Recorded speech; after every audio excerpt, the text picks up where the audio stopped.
मैं doctor Girish Mishra GS academy में आप सभी का स्वागत करता हूं। आज हम लोग बातचीत करेंगे गुप्त काल की। गुप्त काल हमारे भारतीय इतिहास का स्वर्णकाल रहा और मौर्योत्तर काल के बाद जो राजनीतिक विकेंद्रीकरण और छोटे छोटे टुकड़े रहे, उनके बाद कैसे एक बड़ा साम्राज्य बना और गुप्तों ने इतना बड़ा साम्राज्य स्थापित किया, उस पर चर्चा करते हैं। तो शुरुआत करते हैं गुप्त काल की। ये जो हमारा गुप्त साम्राज्य था, ये हमारे प्राचीन भारत के सबसे बड़े बड़े साम्राज्यों में एक माना जाता है। गुप्त साम्राज्य को जो उदय हुआ वो आपको बताया था पिछले वीडियोस में कि जैसे जब मौर्य साम्राज्य का जो केंद्रीय सत्ता थी उसका पतन हुआ, उसके भारत में एक विकेंद्रीकरण का दौर हुआ, डिसेंट्रलाइजेशन का दौर हुआ 180 ईसा पूर्व से लेकर 320 ईस्वी तक। और इसमें कई सारे छोटे छोटे राजवंश एक साथ शासन कर रहे थे, जिसमें शक थे, कुषाण थे, हिंद यवन थे, पहलव थे, सातवाहन थे, शुंग थे, कण्व थे, अनेक क्षेत्रीय शक्तियाँ थीं। और यही लोग भारत पर अपना नियंत्रण स्थापित करने का प्रयास कर रहे थे और जिनके बीच आपसी संघर्ष हुए। उन संघर्षों के बारे में पिछली क्लास में चर्चा की और उन्हीं संघर्षों में बाद में फिर भारत में सफल हुए गुप्त। और गुप्तों ने ही सारी क्षेत्रीय शक्तियों को समाप्त करके एक बड़े साम्राज्य का निर्माण किया, जिसको कहा जाता है गुप्त साम्राज्य, गुप्ता एम्पायर। ये जो गुप्त साम्राज्य है, इसका जो समयकाल माना जाता है, ये माना जाता है 319 से 550। अब हम लोग ईस्वी में आ चुके हैं, ईस्वी सन यानी एडी में हम लोग चलते हैं 319 से 550। अब इन गुप्तों के इतिहास के बारे में पहले शुरू करें तो पहले इसके जो इस वंश के जो संस्थापक थे, जो फाउंडर थे, उनका नाम था श्रीगुप्त। यानी गुप्त वंश की स्थापना किसने की थी? श्रीगुप्त ने की थी। फिर श्रीगुप्त के बाद अगले जो शासक थे वो थे घटोत्कच गुप्त। ठीक है, तो श्रीगुप्त ने इस गुप्त वंश की स्थापना की और उसके अगले शासक घटोत्कच गुप्त थे। लेकिन ये दोनों जो शासक थे, ये एक सामंत के स्तर पर थे। जैसे बताया था कि सातवाहनों ने सामंती व्यवस्था शुरू की, तो ये अभी छोटे स्तर पर थे, बड़ा साम्राज्य स्थापित नहीं किया और महाराजाधिराज जैसे उपाधियाँ बड़ी बड़ी ये लोग नहीं ले पा रहे थे। यानी इन्होंने स्थापना कर जरूर दी थी, लेकिन बड़े अधिपति या बड़े साम्राज्य निर्माता भी ये लोग नहीं हो पाए थे। गुप्त लोग जो साम्राज्य के रूप में स्थापित हुए, तो गुप्तों को साम्राज्य के रूप में स्थापित करने का जो काम था वो किया था चंद्रगुप्त ने। तो अगर कहा जाए कि गुप्त साम्राज्य का वास्तविक संस्थापक जो प्रारंभिक संस्थापक था वो कौन था? चंद्रगुप्त। ठीक है, अब ये जो चंद्रगुप्त था, इसका जो समयकाल था 319 से प्रारंभ माना जाता है कि 319 से 335 ईस्वी तक इसका समयकाल था। 319 टू 335 एडी तक इसका शासनकाल था। यही इस वंश का पहला शासक था जिसने उपाधि धारण की थी महाराजाधिराज की। महाराजाधिराज, तो महाराजाधिराज की उपाधि धारण करने वाला गुप्तों में पहला शासक कौन था? चंद्रगुप्त प्रथम। ये जो चंद्रगुप्त प्रथम था, ये डिप्लोमेट भी था, काफ़ी कूटनीतिक शासक था। इसने भी बिंबिसार की तरह अनेक विवाह किए और विवाहों के माध्यम से भी अपनी शक्ति को बढ़ाया। इसने लिच्छवी राजकुमारी कुमार देवी से विवाह किया और लिच्छवी से अपने संबंध स्थापित किए। और यही जब शासक बना 319 में, जब ये शासक बना था, तो 319 में शासक बनते समय इसने एक संवत चलाया था जिसको गुप्त संवत कहा जाता है, तो गुप्ता कैलेंडर। तो जो गुप्त संवत चलाया था, कब चलाया था? 319 एडी में चलाया था। पहले दिन की क्लास जब हम लोग किए थे तो उसमें कैलेंडर्स बहुत सारे आपको बताए थे पहले वीडियो में हिस्ट्री के, तो उसमें बताया था कि जो गुप्ता कैलेंडर था वो इसी चंद्रगुप्त ने चलाया था 319 एडी में। ठीक, और इसके पहले एक बताया था जो शक संवत था, तो जो शक संवत था वो 78 एडी का है। तो गुप्त संवत और शक संवत के बीच जो डिफरेंस है वो 241 सालों का है, 241 ईयर। भी सवाल पूछे जाते हैं कि गुप्त संवत और शक संवत के बीच कितने साल का अंतर है, तो गुप्त संवत और शक संवत के बीच 241 साल का अंतर होता है। और ये गुप्त संवत किसने शुरू किया था? चंद्रगुप्त फर्स्ट ने शुरू किया था। इसी चंद्रगुप्त प्रथम की पत्नी थी कुमार देवी, जो लिच्छवी थी, और उसी कुमार देवी से इसका जो बड़ा पुत्र था उत्पन्न हुआ था समुद्रगुप्त। तो चंद्रगुप्त के बाद अगला शासक जो बनता है वो था समुद्रगुप्त। अब ये जो समुद्रगुप्त था, इसके समयकाल 355 से लेके 380 ईस्वी तक था, 355 टू 380 एडी। अब ये जो समुद्रगुप्त था, इसने कई सारी उपाधियां ली थी। इसकी जो एक उपाधि थी पराक्रमांक की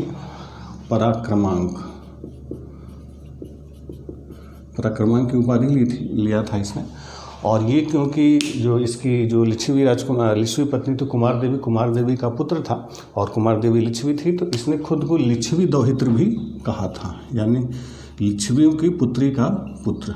तो अगर पूछा जाए लिच्छवी दौहित्र किस शासक को कहा जाता है तो वो समुद्रगुप्त था। लिच्छवी दौहित्र यानी लिच्छवियों की पुत्री का पुत्र, लिच्छवियों की जो जोता था उसका पुत्र था, दौहित्र कहा जाता है। ठीक, तो लिच्छवी दौहित्र किसको कहा जाता है? समुद्रगुप्त को कहा जाता है। इसी समुद्रगुप्त के बारे में बहुत सारे सिक्के मिले हैं, बहुत सारे कॉइन्स मिले हैं। इसके कुछ सिक्के हैं जो वीणा बजाते हुए मिले हैं कि ये कला प्रेमी भी था, ये वीणा वगैरह बजाता था। इसके कुछ जो सिक्के हैं वो शेर का शिकार करते हुए व्याघ्रहंता सिक्के भी इसके पाए गए हैं। और इस समय का एक बड़े प्रतापी शासक के रूप में ये प्रसिद्ध होता है। इसी समुद्रगुप्त के समय का एक अभिलेख मिलता है, एक इंस्क्रिप्शन मिलता है जिसको कहा जाता है प्रयाग प्रशस्ति। ठीक है, तो जो प्रयाग प्रशस्ति है, तो प्रयाग प्रशस्ति किस शासक का है? समुद्रगुप्त का है। इस प्रयाग प्रशस्ति का जो लेखक था, राइटर था, वो था हरिसेन। हरिसेन ने प्रयाग प्रशस्ति की रचना की थी और जो हरिसेन था ये समुद्रगुप्त का ही मंत्री था, इसका मित्र भी था, कवि भी था। ठीक, तो इसी हरिसेन ने प्रयाग प्रशस्ति की रचना की थी। ये प्रयाग प्रशस्ति शुद्ध संस्कृत में लिखा गया था, संस्कृत में लिखा गया, ये शुद्ध संस्कृत में था और ये चंपू शैली में लिखा गया था। चंपू शैली का मतलब होता है कि इसमें गद्य और पद्य, प्रोज और पोएट्री दोनों शैलियों में लिखा गया है। अब इस प्रयाग प्रशस्ति जो हरिसेन ने लिखा था, जो समुद्रगुप्त का मंत्री था, तो इस प्रयाग प्रशस्ति के श्लोकों में समुद्र के बारे में बहुत विस्तार से हरिसेन ने चर्चा की है कि समुद्रगुप्त ने किस प्रकार से एक बड़ी सेना बनाई और उसी बड़ी सेना के माध्यम से पूरे भारत का उसने सैनिक अभियान किया और भारत को अलग अलग, जो भारत के जो अलग अलग क्षेत्र थे उनको 5 भागों में बांटा, अलग अलग शासकों के प्रति अलग अलग नीतियाँ अपनाई थी। उसमें पूरी जो उसकी युद्ध की जो रणनीति थी, किन राजाओं के प्रति कौन सी नीति अपनाई थी, सारे की डिटेलिंग इस प्रयाग प्रशस्ति में मिलती है। इसने बताया कि इसका जो उद्देश्य था, एक दिग्विजय का उद्देश्य लेके समुद्रगुप्त अपनी सेना लेके चला था और उसी में उसके उद्देश्य को धरणी बंध कहा जाता है। यानी समुद्रगुप्त का उद्देश्य क्या था? धरणी बंध। धरणी का मतलब होता है धरा यानी पृथ्वी, बंध यानी उसको बांधना। तो पूरी पृथ्वी को ये धागे से बांधना चाहता था, एक सूत्र में पिरोना चाहता था। वही धरणी बंध के उद्देश्य के साथ ये लेके चला था। और जो उत्तर भारत के राज्य हुआ करते थे, तो उत्तर भारतीय राज्यों के खिलाफ उसकी जो नीति थी वो थी प्रसवोद्धरण की नीति। प्रसवोद्धरण की नीति, प्रसवोद्धरण, तो जो प्रसवोद्धरण की नीति इसकी हुआ करती थी, तो इस प्रसवोद्धरण की नीति में ये क्या करता था कि जो राजा पर आक्रमण करता था उनको पराजित करता था और उनके साम्राज्य का हरण कर लेता था और उसको पूरे अपने नियंत्रण में स्थापित करता था। ठीक, तो उत्तर भारतीय राज्यों के प्रति जो समुद्रगुप्त की नीति कौन सी मानी जाती है?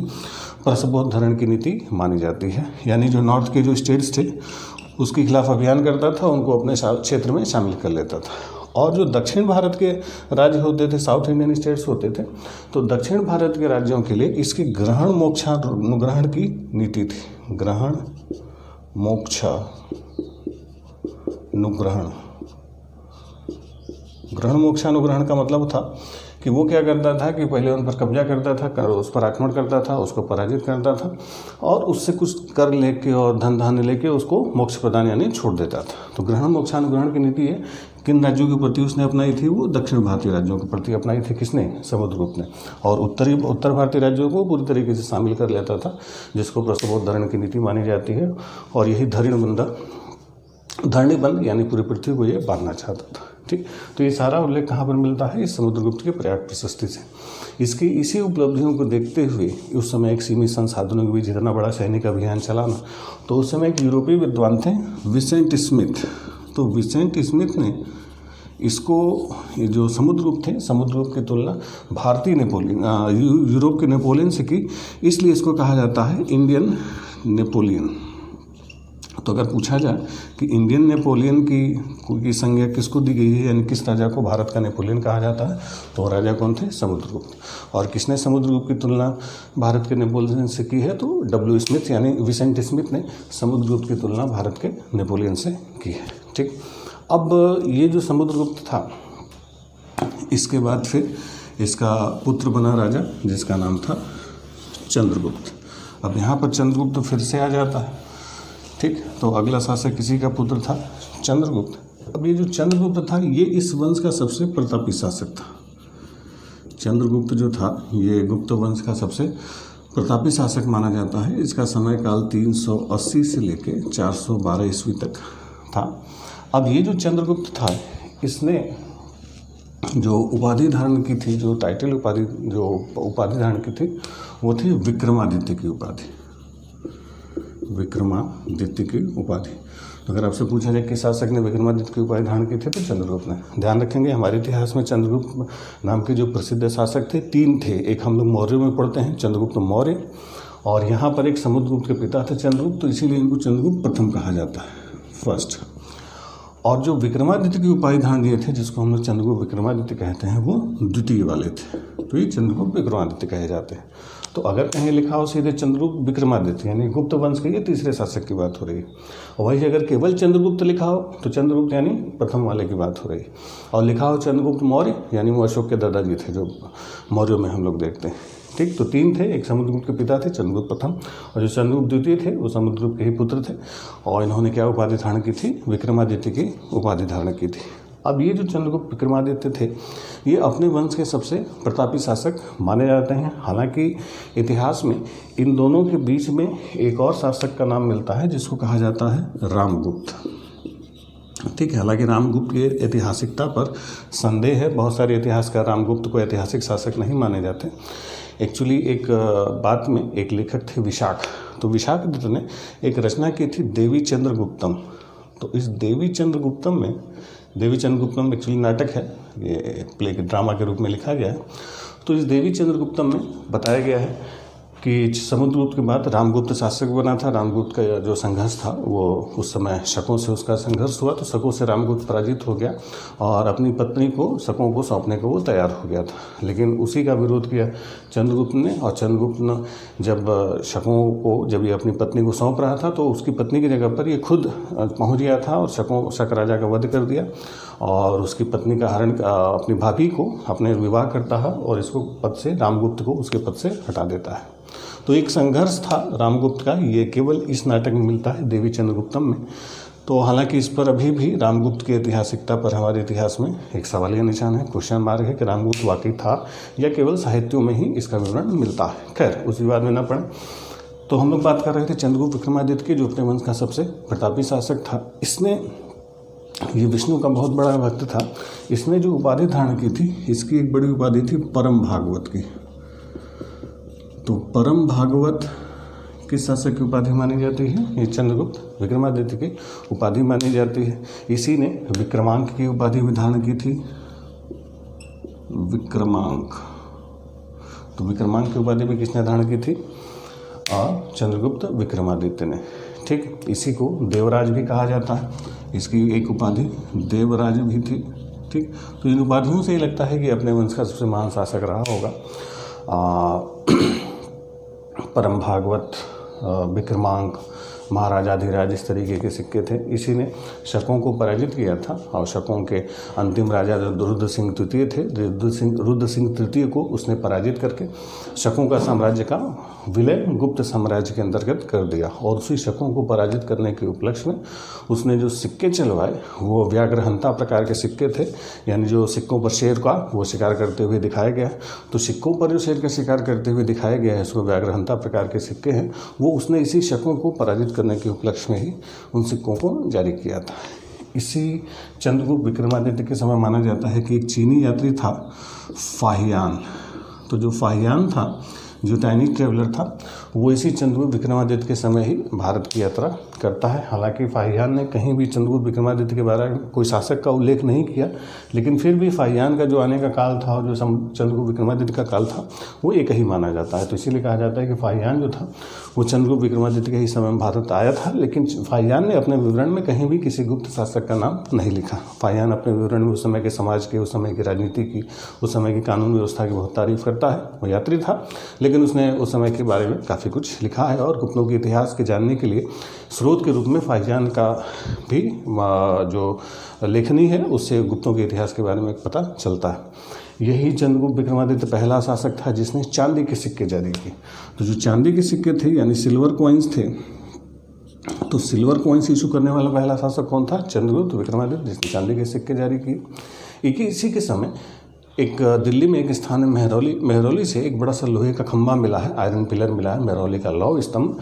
उस मेहरौली के लौह स्तंभ में हालांकि पूरा शासक का तो नाम नहीं उल्लेख मिलता है, लेकिन चंद्र नाम के शासक का उल्लेख मिलता है, और उस चंद्र की जो तुलना है वो इसी चंद्रगुप्त विक्रमादित्य से की जाती है। तो मेहरौली का लौह स्तंभ भी माना जाता है कि इसी चंद्रगुप्त विक्रमादित्य को डेडिकेट किया गया है। वो मेहरौली का लौह स्तंभ लोहे का बना हुआ स्तंभ है, जो लगभग 1700 सालों से दिल्ली में उसको स्थापित किया गया।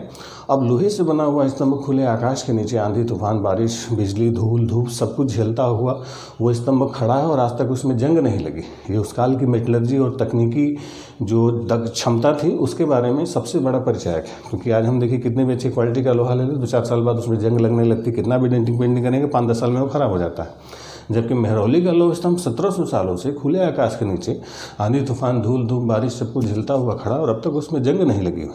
तो ये उस समय की मेटलर्जी जो थी, जो धातु कर्म था, उसके बारे में अच्छा परिचय देता है कौन? वो मेहरौली का लौह स्तंभ।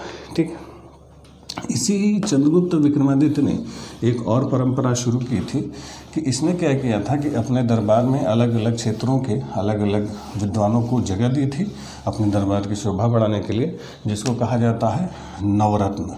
तो जो नवरत्नों की जो परंपरा थी, जो 9 जेम्स थे, वो इसी ने प्रारंभ की थी। ये अलग अलग क्षेत्रों के, यानी नवरत्न किसने अपने दरबार में रखे थे? चंद्रगुप्त विक्रमादित्य। तो इसमें अलग अलग क्षेत्रों के 9 बड़े बड़े विद्वानों को इसमें जगह दी थी, जिसमें एक थे छपड़क। तो जो छपड़क थे ये ज्योतिष शास्त्री थे, ज्योतिष शास्त्र में इनका बहुत बड़े ज्योतिषी थे। ठीक, फिर इसके बाद थे धन्वंतरी जो थे ये चिकित्सा विज्ञान यानी मेडिकल साइंस के बहुत बड़े एक्सपर्ट थे। फिर अमर सिंह थे, तो अमर सिंह जो थे, इनका एक शब्दकोश चलता है अमरकोश। तो जो अमरकोश एक शब्दकोश है उसकी रचना अमर सिंह ने ही की थी। फिर वाराहमिहिर थे, तो जो वाराहमिहिर थे ये एस्ट्रोलॉजर यानी जो खगोल शास्त्र था, तो उस एस्ट्रोलॉजी या खगोल शास्त्र के ज्ञाता थे, खगोल शास्त्री थे ये। फिर इसके अलावा थे वररुचि। तो वररुचि जो थे ये बहुत बड़े व्याकरणाचार्य थे, व्याकरण के बहुत बड़े विद्वान थे। वररुचि के बाद अगले थे शंकु जो थे वो वास्तुकला यानी आर्किटेक्ट के जानकार थे, वास्तुकला के जानकार थे। फिर इसके बाद थे बेताल भट्ट। तो जो बेताल भट्ट थे, तो ये बेताल भट्ट थे जादू टोना ये सब मैजिशियन टाइप से जो जादू का कमाल दिखाते हैं, तो ये जादू टोना ये सब दिखाते थे बेताल भट्ट।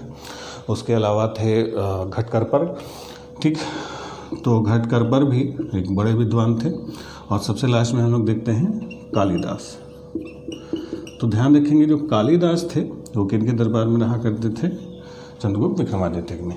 पहले एक, फिर धन्वंतरी, फिर अमर सिंह, वारामिहिर, वररुचि, शंकु, बेताल भट्ट यानी 7, घटकरपर 8 और कालिदास 9। तो ये जो 9 रत्न थे ये अलग अलग क्षेत्रों के बड़े बड़े विद्वान थे। किसके दरबार में थे? चंद्रगुप्त विक्रमादित्य के दरबार में थे। इन 9 में अलग अलग क्षेत्रों के एक्सपर्ट थे, और इनके जो हेड थे वो कालिदास थे। यानी कालिदास इन सबके क्या थे? प्रमुख थे, हेड माने जाते थे। एक चीज़ और ध्यान देने योग्य है कि ये जो इनके 9 रत्न थे ये लोग पाटलिपुत्र में थे। यानी मौर्यों की जो गुप्तों की जो राजधानी थी वो पाटलिपुत्र थी, तो ये लोग पाटलिपुत्र में रहा करते थे। लेकिन जो कालिदास थे, कालिदास उज्जैन के थे। ध्यान रखेंगे कालिदास कहाँ के थे? उज्जैन के थे। और उज्जैन इसी चंद्रगुप्त विक्रमादित्य के समय गुप्तों की सांस्कृतिक राजधानी के रूप में स्थापित होती है। इनकी जो कल्चरल कैपिटल थी, सांस्कृतिक राजधानी, वो क्या थी? उज्जैन। पहली जो राजनीतिक राजधानी इनकी पाटलिपुत्र थी, लेकिन जो दूसरी सांस्कृतिक राजधानी बनी इनकी उज्जैन बनी। तो उज्जैन इन्हीं कालिदास के समय से ही अपनी प्रसिद्धि को प्राप्त करता है और गुप्तों की सांस्कृतिक गतिविधियों का केंद्र बना। तो ध्यान रखेंगे कालिदास कहाँ से थे? उज्जैन से थे। अब ये जो कालिदास थे ये हमारे संस्कृत के सबसे बड़े विद्वान, कनिष्ठिकाधिष्ठित विद्वान माने जाते हैं। और संस्कृत में बहुत सारी अभूतपूर्व रचनाएं की हैं कालिदास ने। जैसे इन्हीं की रचना है अभिज्ञान शाकुंतलम, मेघदूतम, कुमार संभव, विक्रमवर्षीय, जो है कि और भी अनेक सारी रचनाएं हैं। जैसे इन्होंने जो अपनी रचनाएं की हैं ये बहुत ही क्लासिकल शैली में लिखा करते थे। तो इसीलिए इनको, जो कालिदास हैं, इनको भारत का शेक्सपियर कहा जाता है, इंडियन शेक्सपियर। तो अगर कहा जाए कि भारत का शेक्सपियर किसको कहा जाता है तो वो कालिदास को कहा जाता है। ठीक। अब कालिदास ने अनेक सारी प्रेम कथाएं, ज़्यादातर प्रेम कथाएं और राजा रानियों का ही उनका हालांकि कालिदास का विवरण मिलता है, जिसमें विक्रम और उर्वशी है, विक्रम और उर्वशी की प्रेम कहानी, या मालविका अग्निमित्रम है, मालिका और राजा अग्निमित्र की प्रेम कथा है। अभिज्ञान शाकुंतलम इनकी जो लिखी गई, जो महाकाव्य शैली में कालिदास ने लिखा था, तो अभिज्ञान शाकुंतलम इनकी सबसे प्रसिद्ध रचना सिद्ध होती है, जिसका बहुत सारे यूरोपीय विद्वानों ने भी तारीफ की। तो इस अभिज्ञान शाकुंतलम में इन्होंने एक महाकाव्य शैली में लिखा है। उसमें बताया था कि आर्यावर्त के राजा थे राजा दुष्यंत। तो राजा दुष्यंत एक बार शिकार खेलने के लिए वन में जाते हैं। तो वन में उनकी जो मुलाकात होती है वो कण्व ऋषि के आश्रम के पास कण्व ऋषि की कन्या थी शकुंतला। तो शकुंतला से राजा दुष्यंत की मुलाकात होती है और राजा दुष्यंत का शकुंतला से प्रेम हो जाता है। उस समय ऋषि कण्व अपने आश्रम में नहीं थे, इसके बावजूद जो प्रणय प्रसंग था, प्रेम प्रसंग, वो राजा दुष्यंत शकुंतला के साथ करते हैं। और फिर जब ऋषि कण्व वापस आते हैं और इन दोनों के एक साथ देखते हैं तो उस बात से जो ऋषि थे वो ऋषि कण्व नाराज़ हो जाते हैं और उन्होंने तुरंत कमंडल में जल उठाया और सीधे दुष्यंत को श्राप दे दिया कि तुम जो है कि शकुंतला को भूल जाओगे, अब तुम्हारा कोई भी जो है कि इसके प्रति कोई स्मृति नहीं रह जाएगी। तो उस श्राप के कारण ये सब कुछ भूलने की इन्होंने राजा दुष्यंत को कण्व ऋषि ने श्राप दे दिया। लेकिन बाद में फिर दुष्यंत ने और शकुंतला ने, दोनों ने उनसे माफ़ी मांगी। दोनों ने बहुत विलाप किया कि हम लोग विवाह करना चाहते हैं, हम लोग आपसे अनुमति के साथ ही विवाह करेंगे। तो जब दोनों ने बहुत माफ़ी मांगी तो जो ऋषि कण्व थे उन्होंने उनको माफ़ करने के लिए कहा कि भाई श्राप दे दी है, श्राप से मुक्ति तो नहीं होगी, लेकिन अगर कोई इस शकुंतला को अगर कोई अपने आप उपहार या कुछ भेंट दे के जाएंगे तो अगर वो भेंट उपहार कोई चिन्ह वो आपको दिखाएगी दोबारा कुछ समय बाद, तो आपको हो सकता है उसकी याद आ जाए। और उस यानी श्राप से मुक्त होने के लिए आपको कोई चिन्ह शकुंतला को देना होगा, जो कुछ समय बाद शकुंतला आपको दिखाएगी, तो आपको शकुंतला को फिर से सारी स्मृतियाँ वापस आ जाएंगी। तो राजा दुष्यंत उसी के लिए अपनी एक मुद्रिका यानी अपनी एक अंगूठी शकुंतला को दे देते हैं और शकुंतला को अपनी अंगूठी देके कि वही जब अंगूठी शकुंतला राजा को दिखाएगी तो याद आ जाएगा और वापस अपने राज्य में शासनकाल में राज्यकाल में रख जाते हैं। इधर कुछ समय बाद जब ऋषि का श्राप कम होता है तो ऋषि के श्राप के प्रभाव के कम होने के बाद शकुंतला अपने सहेलियों के साथ सहेलियों के साथ वो राजा दुष्यंत से मिलने के लिए जाती हैं। तो राजा दुष्यंत जब शकुंतला मिलने के लिए जाती हैं वो अंगूठी लेके, तो रास्ते में एक नदी पड़ती है, नदी को पार कर रही होती हैं, लेकिन नदी में पानी जो होता है तो उस पानी को देख के शकुंतला का मन अटखेलियाँ करने लगता है। तो उसी पानी में अटखेलियाँ करने लगी। तो उसी पानी की अटखेलियों में जो शकुंतला ने की जो अंगूठी थी, जो राजा दुष्यंत ने उनको दी थी, वो अंगूठी पानी में गिर जाती है और उस अंगूठी को एक मछली ने निगल लिया। ठीक। अब बिना अंगूठी के शकुंतला ने सोचा अब ऋषि का प्रभाव खत्म हो गया होगा, राजा हमें पहचान लेंगे। अब जब राजा के दरबार में शकुंतला पहुंची, उन्होंने बताया कि हम आपकी पत्नी हैं, आपने हमसे विवाह किया था और हमसे आपका प्रेम था, तो इस बात से बिल्कुल ऋषि के श्राप के कारण दुष्यंत को कुछ भी याद नहीं आता और राजा दुष्यंत शकुंतला को अपमानित करके दरबार से निकाल देते हैं।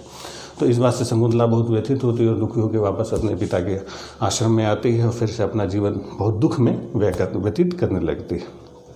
उधर जो शकुंतला की अंगूठी नदी में गिरी थी तो उस मछली ने खाई। मछली फिर कुछ समय बाद जब थोड़ी बड़ी हुई तो बहुत खूबसूरत मछली हुई। जब काफ़ी बड़ी हुई, जब मछली थोड़ी बड़ी हो गई तो फिर वो मछुआरे के जाल में फंसी। मछुआरे ने जब इतनी सुंदर मछली देखी तो मछुआरे ने वैसी मछली देखी ही नहीं। उसने सोचा कि इस मछली को चल के हम राजा दुष्यंत को भेंट करेंगे तो हमें अच्छी कीमत मिलेगी।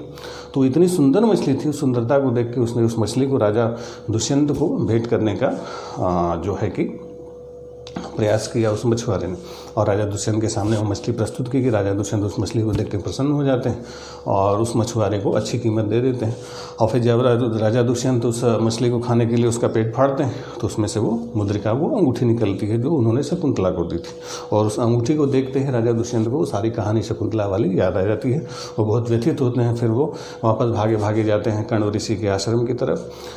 तो रास्ते में जब आश्रम में पहुंचने वाले रहते हैं तो वहाँ पर देखा कि एक छोटा सा बालक था। वो बालक जो है कि एक शेर के मुंह में हाथ डाल के उसका दांत गिनने का प्रयास कर रहा था। तो शेर के मुंह में हाथ डाल के उतना दांत गिनने का प्रयास करना एक बहुत बड़ी बात थी। एक छोटा सा बच्चा भयानक शेर के मुंह में हाथ डाल के उसका दांत गिन रहा है। खैर, वो आश्चर्य व्यक्त करते हुए ऋषि के आश्रम में जाते हैं और वहाँ पर शकुंतला से क्षमा मांगते हैं, ऋषि से क्षमा मांगते हैं। वो बताते हैं कि हमें अंगूठी श्राप के कारण याद नहीं था, लेकिन अब अंगूठी मिल गई, हमें सब कुछ याद आ जाता है। तो वही शकुंतला के साथ उनको साथ भेजा जाता है और फिर उन्हें पता चलता है कि जो छोटा बालक जो शेर के मुंह में हाथ डाल के शेर के दांत गिन रहा था, वो उन्हीं का पुत्र था भरत।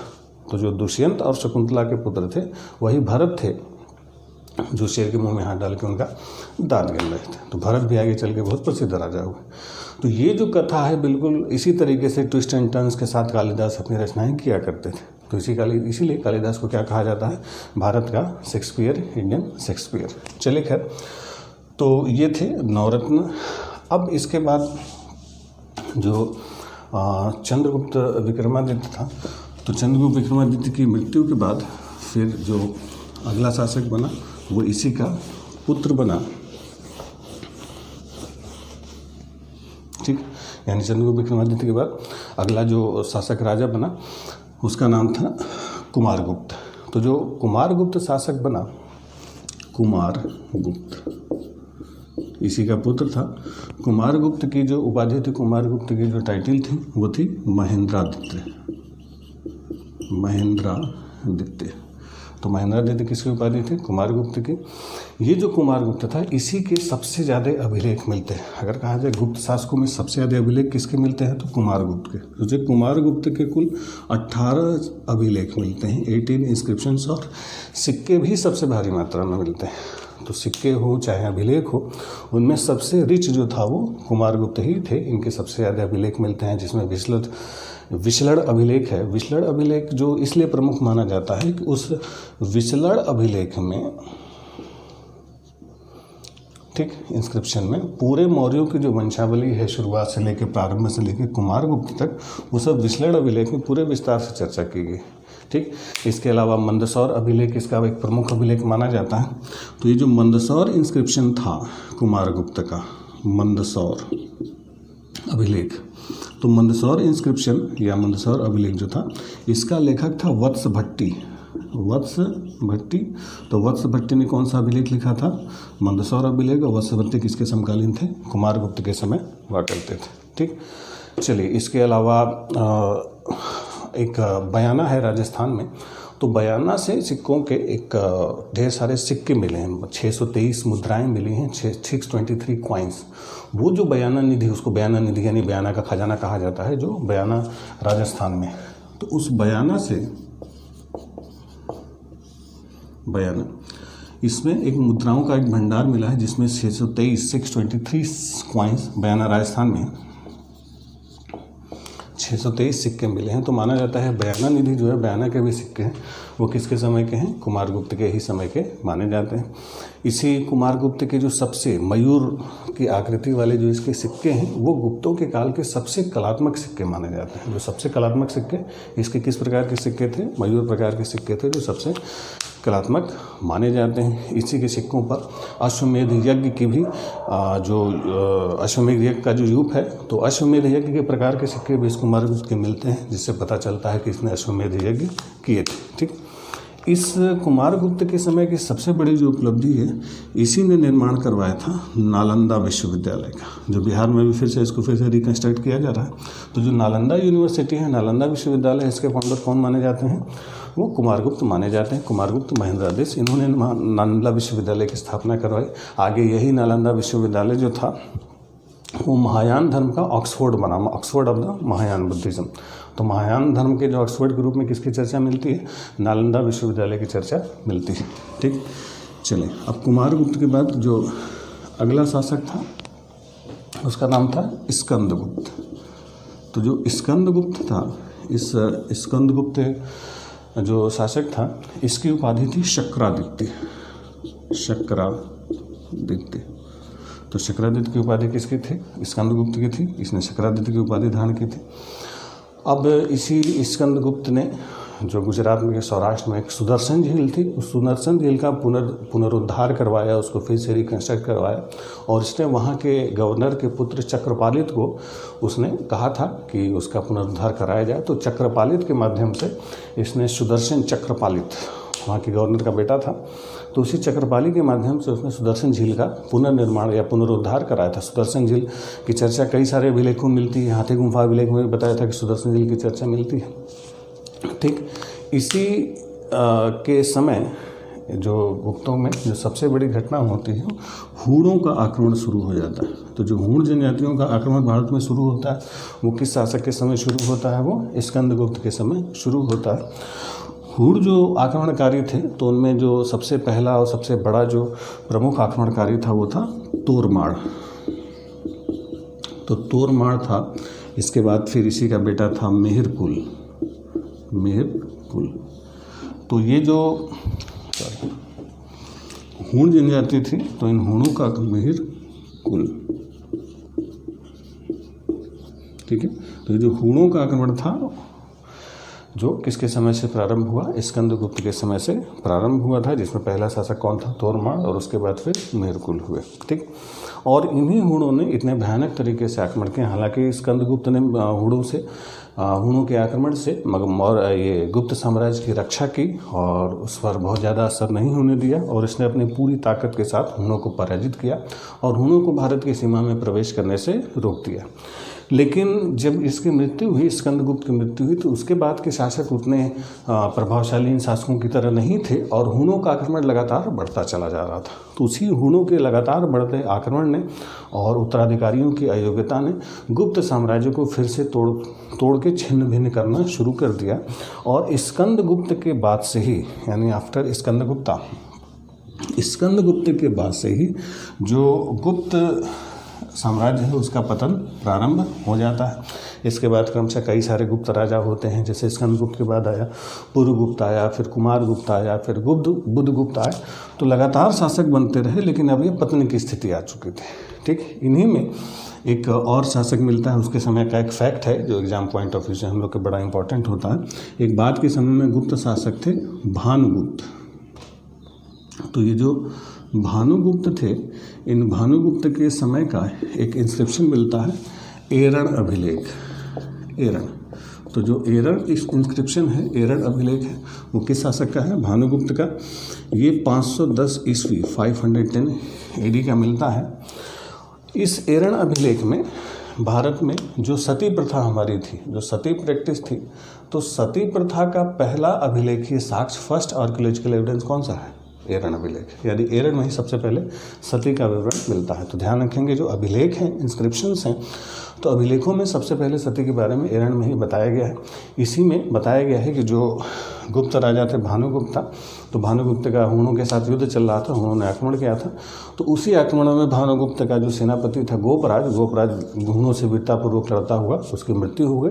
तो जब गोपराज की चिता को जलाई जा रही थी, उसमें अग्नि जलाई जा रही थी, तो उसकी पत्नी रोते हुए विलाप करते हुए आती है और वो अपने पति गोपराज के साथ सती हो जाती है। तो सती का पहला अभिलेखी साक्ष्य कौन सा है? एरण अभिलेख।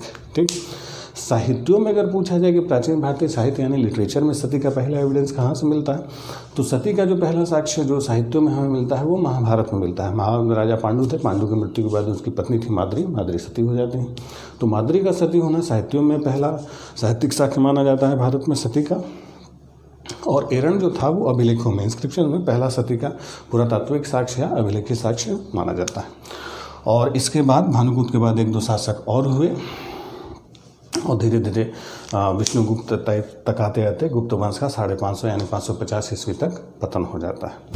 अब ये जो गुप्त काल था, ये हमारे भारतीय इतिहास का स्वर्ण काल माना जाता है, गोल्डन पीरियड, या यही हमारे भारतीय इतिहास का क्लासिकी युग माना जाता है, classical as of Indian history. अब ये स्वर्ण काल क्यों माना जाता है? इसमें कला संस्कृति अपने आप में समृद्ध थी। तो कैसी कला संस्कृति थी, क्यों स्वर्ण काल कहा जाता है? क्या इनकी शासन और प्रशासन थी? क्या इनकी उपलब्धियाँ थीं? क्या वास्तव में गुप्त काल भारतीय इतिहास का स्वर्ण काल था? इन सारी चीज़ों पर चर्चा हम लोग अगले वीडियो में करते हैं। तो अगला वीडियो जो होगा वो गुप्तकालीन जो प्रशासन, एडमिनिस्ट्रेशन, उसका जो कल्चर था, सभ्यता, संस्कृति थी, और उसके स्वर्णकाल होने के रूप में उसकी व्याख्या किया जाएगा।